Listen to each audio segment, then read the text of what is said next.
Hi అండి, welcome to Tara clocks. నేను మీ తారా group Telangana విద్యా సమితి. 2025-26 అకాడమిక్ సంబంధించి ఏఎఫ్ఆర్సి ఫీజు రెగ్యులేటరీ కమిషన్కి అయితే తెలంగాణలోని ప్రముఖ ఆల్మోస్ట్ అన్ని కాలేజీలు కూడా రివైజ్ ఫీజ్ స్ట్రక్చర్ని, అంటే వాళ్ళకున్న ఎక్స్పెండిచర్స్, అంటే కాలేజ్ ఇన్స్టిట్యూషన్ నడపడానికి వాళ్ళకి అవుతున్న ఖర్చులు, అవన్నీ వివరాలు, ఏ ఫీజు అయితే వాళ్ళకి సెట్ అవుతుంది, ఎంత ఫీజు అయితే వాళ్ళకు ఆ ఇన్స్టిట్యూట్ రన్ చేయడానికి సరిపోతున్న విషయాన్ని అన్ని ఎస్టిమేట్ చేస్తూ సబ్మిట్ చేయడం జరిగింది.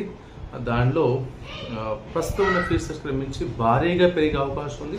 అందులో మనం ఏదైతే టాప్ మోస్ట్ యూనివర్సిటీస్ కాలేజెస్ అనుకుంటామో అవన్నీ ఆల్మోస్ట్ 3 lakhs వరకు, అంటే 2,95,90,000 వరకు మనం సిబిఐటి కోడ్ చేయడం జరిగింది.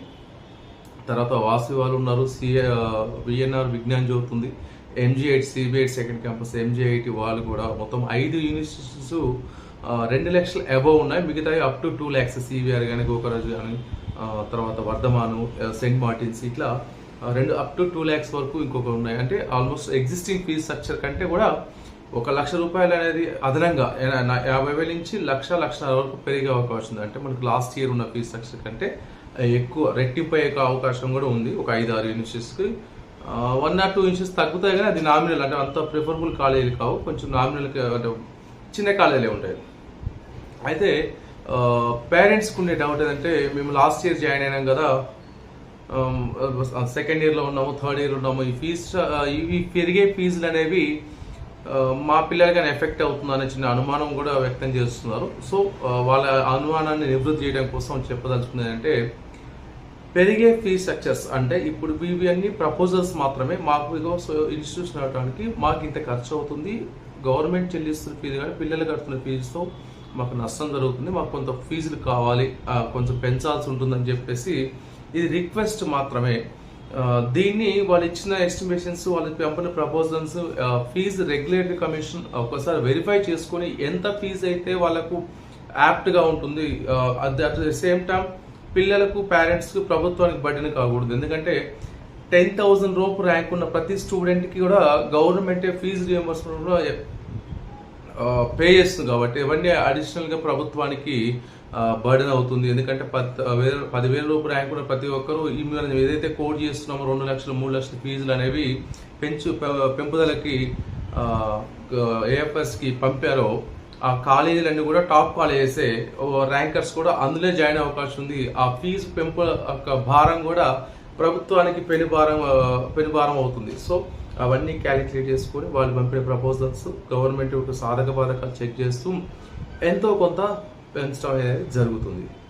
ఇన్ కేస్ వాళ్ళు పెంచిన అమౌంట్ కాలేజీకి సరిపోకుండా, అది నచ్చకుంటే వాళ్ళకి కోర్టుకి వెళ్ళే అవకాశం ఉంది, రివ్యూ చేసుకునే అవకాశం ఉంది, హైకోర్టుకి, సుప్రీంకోర్టుకి. లాస్ట్ టైం కూడా చూసాం కదా, సిబిఐకి ఇలానే జరిగితే వాళ్ళు మళ్ళీ వెళ్ళారు, 1,40,000 చేసినట్టు వాళ్ళకి 30,000-50,000 మళ్ళీ పెంచుకున్నారు, 1,10,000 చేసి తగ్గిస్తే వాళ్ళు కోర్టుకి వెళ్ళి తెచ్చుకున్నారు, అదే ఫీజు కట్టాల్సి ఉంటుంది. గతంలో అంటే లాస్ట్ ఇయర్ కానీ, second year, third year, final year వాళ్ళకి ఎటువంటి ఈ ఫీజు పెరుగుతున్న ఫీజులు అనేవి ఎటువంటి ఎఫెక్ట్ చూపవు. మనం జాయిన్ అయ్యే సంవత్సరం ఏదైతే ఫీజు ఉందో అదే ఫీజు అనేది రానున్న 4 సంవత్సరాలు కూడా అదే ఉంటుంది. అంటే ఈ ఎఫెక్ట్ అనేది ఆల్రెడీ జాయిన్ అయిన పిల్లలకి, వివిధ సంవత్సరాల్లో చదువుతున్న విద్యార్థులకు ఎటువంటి ఇబ్బంది లేదు.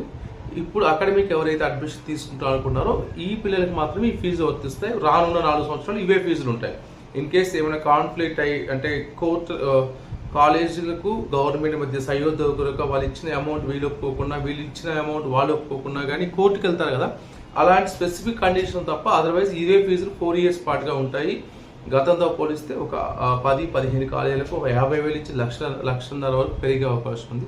మనం కౌన్సిలింగ్ ద్వారా జాయిన్ అయ్యేటప్పుడు మనకు క్లియర్గా ఏ కాలేజ్ ఫీజు ఎంత అనేది బిఫోర్ కౌన్సిలింగే ఏఎఫ్ఆర్సీ మన వెబ్సైట్లో పొందుపరచడం జరుగుతుంది. సో మనం నచ్చిన కాలేజీలో జాయిన్ అయ్యేటప్పుడు ఫీజులు, వాటిలో ఉన్న కోర్సులు, హాస్టల్ ఉందా లేదా, అటానమస్, ఎన్బిఏ, ర్యాంకింగ్ కానీ ఇవన్నీ కూడా వెబ్సైట్లో పెడతారు. ప్రతి పెన్షన్ రానున్న 5 నెలల పాటు మీకు ప్రతి ఒక్క సింగిల్ మ్యాటర్ ఏదున్నా కానీ, రిలేటెడ్ ఇంజనీరింగ్ ఇతర ప్రభుత్వ సంబంధించిన చర్యలు కానీ, కాలేజీకి సంబంధించిన అప్డేట్స్ కానీ, ప్లేస్మెంట్స్, ఇవన్నీ వీడియో రూపంలో మీకు చెప్పడం జరుగుతుంది. ఎవరికైతే అవసరం అనుకుంటున్నారో నా ఛానల్ సబ్స్క్రైబ్ చేసుకోండి.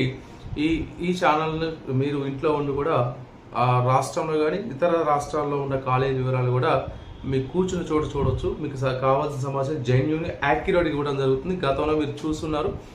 అవసరం ఉన్న పేరెంట్స్కి ఈ వీడియోని షేర్ చేయండి. Subscribe Tarak vlogs. Thanks for watching. నమస్కారం.